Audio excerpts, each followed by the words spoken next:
31. dan Šmarnic, ko zvemo, kako lepa je naša cerkev. Župnik je Petru pred tabernakljem pripovedoval o svoji odločitvi za duhovniški poklic. Govoril pa mu je tudi o največji skrivnosti, o živem Bogu v hosti, o tem, kako se Bog za nas razdaja in daruje. Potem pa se je župnik spomnil, da mora obvestiti starše, da je s Petrom vse v redu. Zakristijska vrata so se s treskom zaprla, ko je župnik odhitel telefonirati v župnišče. Peter je ostal sam v prazni cerkvi, a zaradi dogodkov v zadnjih dneh je vedel, da v cerkvi ni nikoli sam in da ni prazna. Dvignil je glavo, nenadoma je začutil, da se lahko z Jezusom v tabernaklju pogovarja, prav tako kot z Jezusom na križu. Glas, ki ga je poklical, ga ni presenetil. Peter, oprosti, sem te prestrašil? Ne, nisem se ustrašil, se je branil fantič. No, kar povej, se je nasmehnil Jezus v najsvetlejšem oltarnem zakramentu. Kaj, le? Peter je bolj slutil, kot čutil ali vedel, da se pogovarja tudi z očetom in duhom. Kar ne morem verjeti, da si res živ in da se lahko pogovarjam s tabo. Nasmeh je nenadoma postal žalosten, a je bil še vedno nasmeh. O, Peter, ko bi ti vedel, koliko ljudi je, ki ne verjamejo, da sem, koliko ljudi je, ki iz nedelje v nedeljo prihajajo sem v cerkev, k maši, pa ne verjamejo, da sem živ. In še mnogi tisti, ki verjamejo, da sem živ, ne vedo, da se lahko pogovarjajo z mano, ali pa se celo nočejo pogovarjati, prihajajo k obhajilu, a ne spoznajo in ne doumejo. Če je temu tako, se je razhudil Peter, zakaj potem sploh prihajajo? Zakaj jih ne napodiš? Zato, Peter, se mu je Jezus zazrl naravnost v oči, ker jih imam rad, prav tako, kot imam rad tudi tebe. Petru je postalo kar toplo pri srcu, ko je slišal, da ga ima Jezus rad. Vedno navzoči pa je nadaljeval. Glej, Peter, če bi ti praznoval rojstni dan in bi priredil zabavo, pa bi kdo od tvojih prijateljev ali sošolcev, ki si jih povabil, prišel brez darila, bi mu zaprl vrata pred nosom, bi ga napodil? Ne, seveda ne, se je zasmilil fantič. Težko si je predstavljal, da bi kdo na zabavo prišel brez darila. Bil bi žalosten, morda celo užaljen, a napodil ga ne bi. No, vidiš, za veliko noč ali pa na božič, recimo, na moj rojstni dan, je tale vaša cerkev nabito polna, a toliko ljudi pride brez darila. Kakšno darilo pa bi rad dobil? Je zanimalo Petra. Jezus ga je spet pogledal v oči. Jaz hočem vse, Peter, hočem tvoje srce, vsa človeška srca, vse v človekovem srcu, čeprav se je grenko, a še vedno prijazno nasmehnil najsvetejši. Bi bil srečen že, če bi dobil čisto majhen prostorček, toliko, kolikor ga je potrebno, da zasadiš seme, drobno seme, ki potem vzklije in raste, da niti ne veš, kdaj in kako. Kot regrad, se je zasmejal Peter, ali pa kot gorčično zrno, se je smehu pridružil še vedno ljubeči. Nato sta nekaj časa le molčala in se gledala. Potem je trojedini vprašal. Peter, me imaš rad? In mali je odgovoril. O, Jezus, sej ti vse veš, ti veš, da te imam rad. Hodi za menoj, ga je ljubeče povabil večni. Nenadoma je nastal šum, kot bi se bližal vihar. Vsa cerkev se je stresla kot v potresu in vse podobe, vse slike in kipi, vsi sveti, vsi angeli so hipoma oživeli.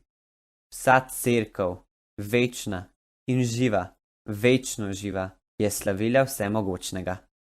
Cerkvena vrata so se odprla in na pragu so presenečeni nad nevsakdanjim čudežem nepremično kot kipi obstali župnik in Petrova družina, očka, mamica in Lucija. Prva se je zavedala Lucija, segla je v žep in izvekla mobilca in odtipkala številko.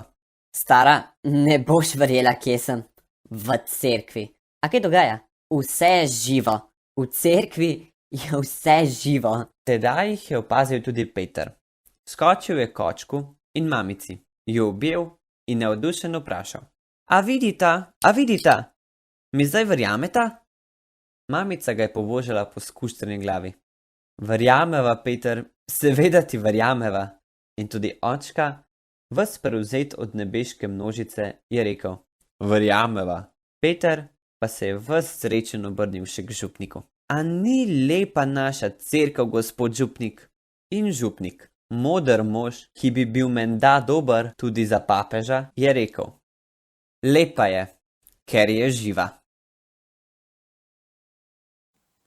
Živjo, dragi otroci, pa smo prišli do konca šmarnic in do konca velikonočnega časa.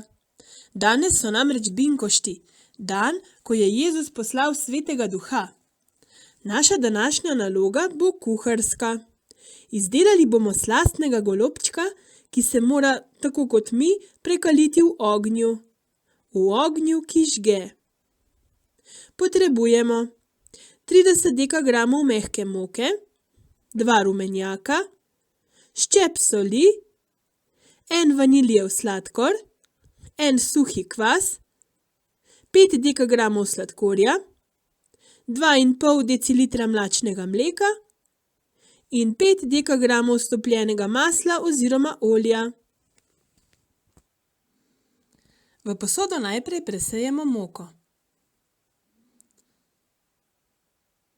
Nato ji dodamo suhi kvas in vaniljev sladkor.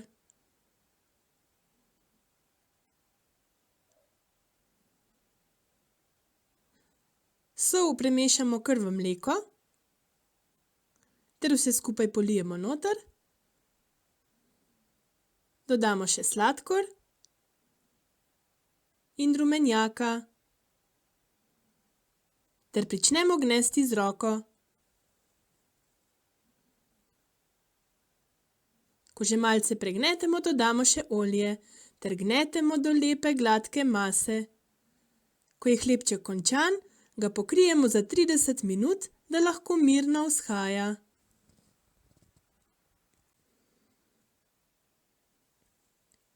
Po 30 minutah vzamemo testo ven, po potrebi ga še malce pomokamo in iz njega izoblikujemo štruco.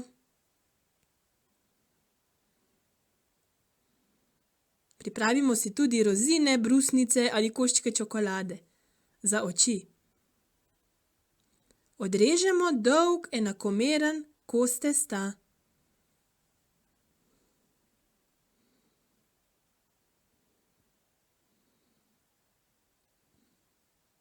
Ga še malce povaljamo z rokama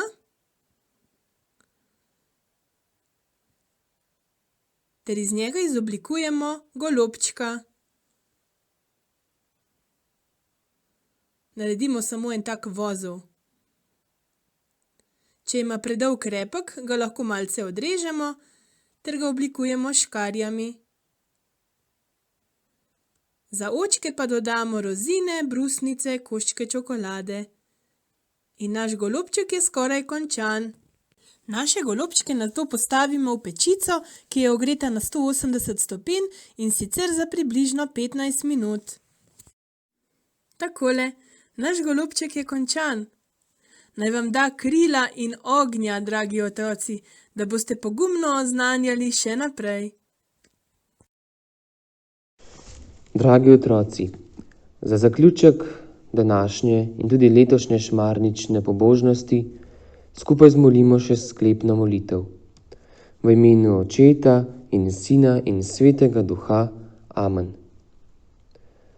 Hvala ti, dragi Jezus, za teh 31 dni šmarnic, za tako lepo zgodbo, za vse naučeno, za toliko pogovorov z Jezusom, Marijo, z Bogom Očetom in svetniki. Hvala za vse duhovnike in za sveto in živo cerkev. Sveta Devica Marija, daj, da bi bili vedno navdušeni za življenje s Kristusom, čeprav je včasih težko, vendar lepo. Zdrava Marija, milosti polna, Gospod je s teboj, blagoslovljena si med ženami in blagoslovljen je sad tvojega telesa, Jezus.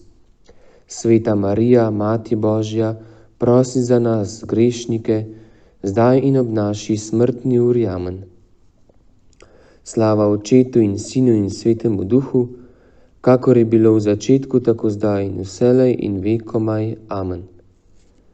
Lahko noč, dragi otroci, in hvala za posluh.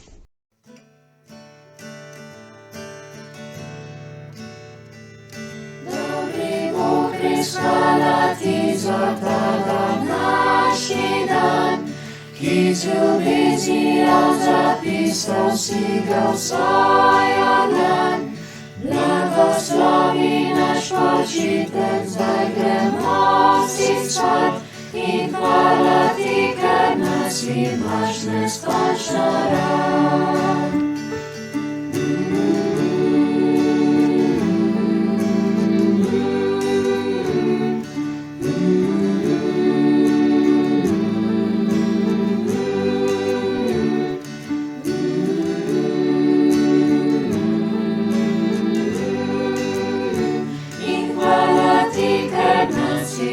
Neskončno rad.